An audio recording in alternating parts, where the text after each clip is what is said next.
भिरिया रोड के boys higher secondary school के ग्राउंड से समाजी तंजीम पारां क्रिकेट टूर्नामेंट कराया वियो।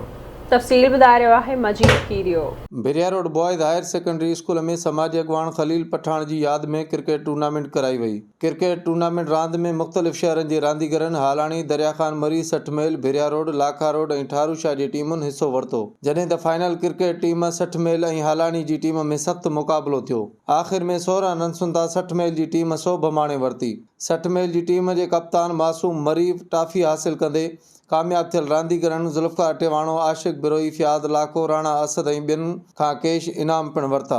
वधीक रांदीगरनि अॻवाननि आवाज़ टीवी सां ॻाल्हाईंदे चयो त असांजे भिरियार शहर में को भी ग्राउंड कोन्हे को, हज़ार ॿिया भी इशू आहिनि उन सां, पर असांजे शहर में वॾो मसइलो ग्राउंड आहे जिथे ॿार खेॾी करे का रांदि कनि। असांजे शहर में वॉलीबॉल, हॉकी ऐं क्रिकेट जा मैच मुख़्तलिफ़ समाजी दोस्त या शहर जा दोस्त कराइनि था। गवर्नमेंट लेवल ते असांखे का भी सपोर्ट कान्हे का।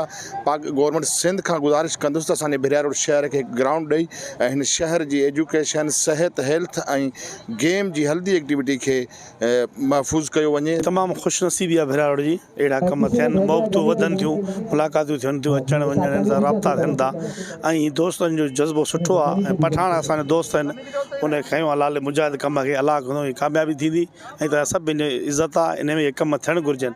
सिंध गवर्नमेंट खे असां अपील था कयूं त ताउन कनि, असांखे ग्राउंड बिराउंड ठाराए ॾियनि। सुठो अमल आहे जेको नंढी लेवल ते हिते पाण वटि थियनि थियूं। जीअं भिरिया रोड में टूर्नामेंट थी आहे ऐं मूंखे तमामु हिकिड़ी ख़ुशी थी आहे जो त भिरिया रोड में जेके सिंध समाजी तंज़ीम आहे उन्हनि इहा ऑर्गेनाइज़ कई आहे सॼी टूर्नामेंट।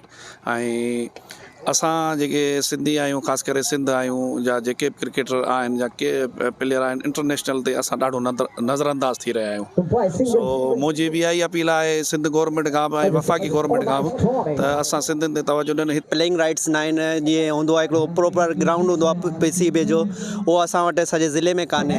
इन जे अलावा असां वटि तमामु घणेई टैलेंट आहे, तमामु घणा सुठा प्लेयर आहिनि। टेप बॉल जे हिसाब सां ऐं हार्ड बॉल जे हिसाब सां असांजे ज़िले खे को सहूलियत ई न आहे, जंहिंजे करे असांजा ज़िले सां नाइंसाफ़ी थी आहे। पहले असीं आया आहियूं ज़िले खैरपुर जा, UC डेपार जा ऐं कुझु दोस्त रसूलाबाद जा आहिनि।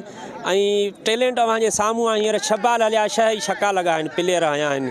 उन खां पोइ टैलेंट जी का कमी कोन्हे। सिंध गवर्नमेंट जा अहिड़ो कोई स्पोर्ट्स जा जेके फंड आहिनि उहे मुक़ामी माण्हू खाई था वञनि, या कॉलेजनि में जेके फंड आहिनि, या TMO खे जेके स्पोर्ट्स फंड मिलनि था, या हद जे जेके MP MLA खे फंड मिलनि था, उहे असांखे उन्हनि मां कॾहिं रुपयो बि कोन मिलियो आहे। हीअ असां मज़दूरी मड़ी करे पंहिंजे शौक़ खे हलायूं था पिया। हिननि चयो त असां सिंध हुकूमत समेत ज़िले इंतिज़ामिया खां इहा घुर कयूं था त भिरिया रोड समेत मुख़्तलिफ़ जेका शहरनि में सुठी लेवल ते जेका ग्राउंड मंज़ूर कया वञनि, त जीअं असां मुख़्तलिफ़ हंधनि ते जेका क्रिकेट टूर्नामेंट या स्पोर्ट्स जो जेके सरगर्मियूं आहिनि उहे सरअंजाम ॾेई सघूं। कैमरामैन गफ़ार चन्ना सां गॾु अब्दुल मजीद कीरियो, आवाज़ TV, भिरिया रोड।